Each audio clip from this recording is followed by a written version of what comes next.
Right, fingers crossed. We've got sunny Friday.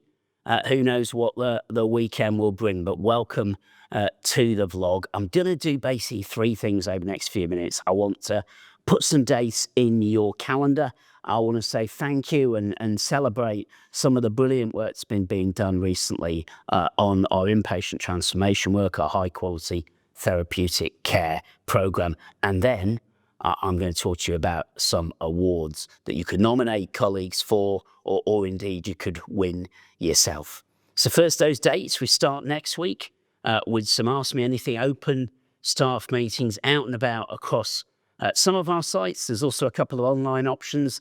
There's no big announcement, but this is a chance for you to tell us what's on your mind, to ask questions, to make sense of some things you've heard or things that are going on in the organisation. We did these quite a lot in 2023 and the early part of 2024. They're backed by popular demand, as it were. So if you do have time, you do have chance, you're open to book, just rock up, just dial in and just play your part in getting your point across. I look forward to seeing you there.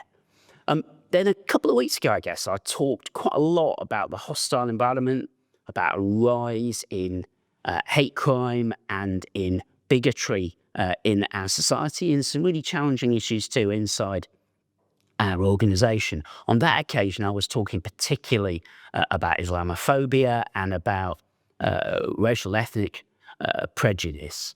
But it's also true that with some material that's been in the media and some political comments too, there's an increasingly difficult environment for all manner of folk in our teams. So it's important that we stand very clearly on the right side of an organisation that is promoting diversity and celebrating everybody and difference. So Pride events coming up. We had Rotherham Pride last week. If you do get a chance over the next couple of months to play your part in one of the Pride events that are advertised, then please do. I know there's something else going on the 19th of July, but you might be able to be in Bawtry and Scunthorpe if you get a whiz on. So important to play a part in those events. One of the questions I'm often asked, I guess it might come up next week at the Ask Me Anything sessions I mentioned, is what's going to be happening to the building in Bentley that used to be Emerald Ward? You remember we changed the service last year, invested in expanding some rehabilitation services and assertive outreach. A number of colleagues brought their community expertise to work on our inpatient wards. Well, it looks almost certain, I'll call it 99% certain, that over the summer we will convert that facility to be our neurodiversity hub. You know, we've invested a lot of time, money, care and attention in trying to reduce waiting times and sustain quality in the diagnosis and support of people with autism and ADHD. Space has been a real issue, suitable space, but also just sufficient space. And so we think that the old Emerald facility is going to be absolutely bang on to be the heart of that service going forward. So I look forward to keeping you updated as we develop that.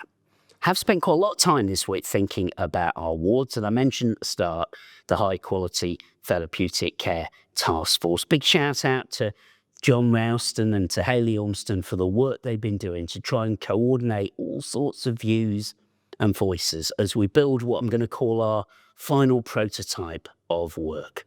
It'll be for clinical voices like Jude Graham, Dermot Sinclair, Steve Forsyth, and patient voices like Glyn Butcher, I think, to narrate this work going forward. So I'll just give you, if you like, a sneak peek. There's a real focus for us in introducing consistency into all our wards. Maybe a way to think about it is we're going to try and remove the variation that we have by geography, the variation by profession, the variation by day of the week. But what we're really going to then focus on is the personalisation of care that fits the nuance, the complexity and the diversity of individual patients. What that's going to look like is that there will be a 7-day-a-week timetable of how all of our wards are run. And bluntly, if you walk into Cosworth or Mulberry, into Osprey, into the ward at Woodlands that'll, I understand, get its new name over the course of the next couple of weeks. You'll find that things work in the same way. And that is a key safety measure. So things like visiting hours will be the same. When we do medication rounds will be the same. When and how we do MDTs, PIPA meetings, and so on and so forth. Those things will all be the same. So that's one timetable of work, and you can see some details on the screen of what that might look like, as well as some images from the event that I mentioned.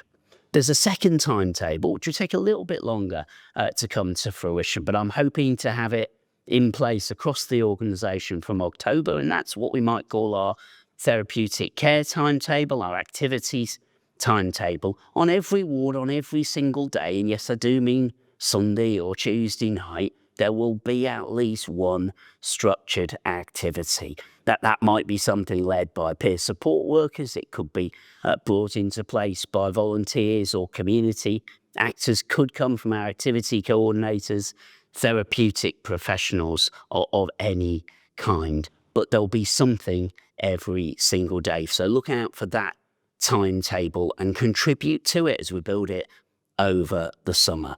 And maybe the final thing I wanted to draw out of that work is a big conversation about care plans and care planning. What we're finding is not only do we have lots of variety across the wards, but we often have things where there's a this care plan or a that care plan. That might be an OT care plan, a Falls care plan, and so on and so forth. And what we're looking to do, mindful of Dialogue Plus, is to get to a position. I'm going to pilot this on one ward in the first instance, where the care plan becomes really the organising logic and the document that a patient carries through their inpatient stay, and that all our activities are organised around.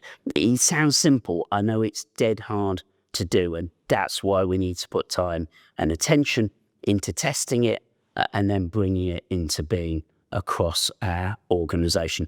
I'm really excited almost by the enthusiasm and the openness, the curiosity and the compassion that I heard among colleagues who gathered in the community hall on Tuesday to begin to bring this work to fruition. So thank you to everyone who got involved.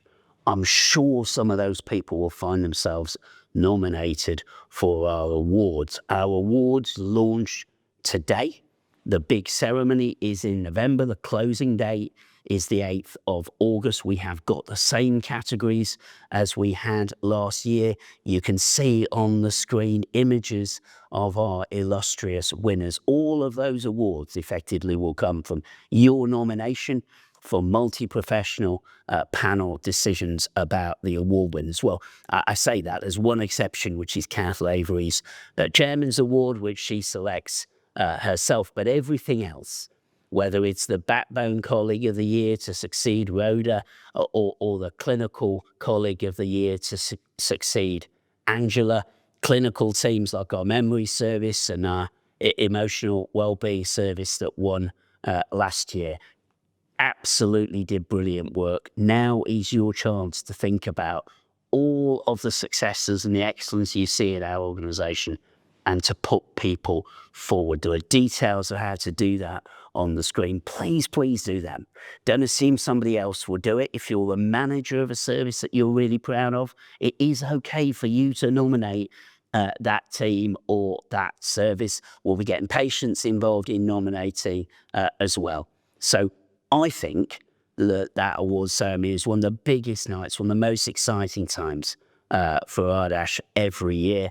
Always we say it's the biggest and best ceremony, but what makes it is the sheer scale and calibre of nominations. So please, we've had a lot of conversation about recognition in this organisation over the last few weeks with the Distinguished Service Awards, and you can still get in touch with us if you want to ask questions about that. But these awards, our annual awards, this is a chance to celebrate you and to celebrate Ardash.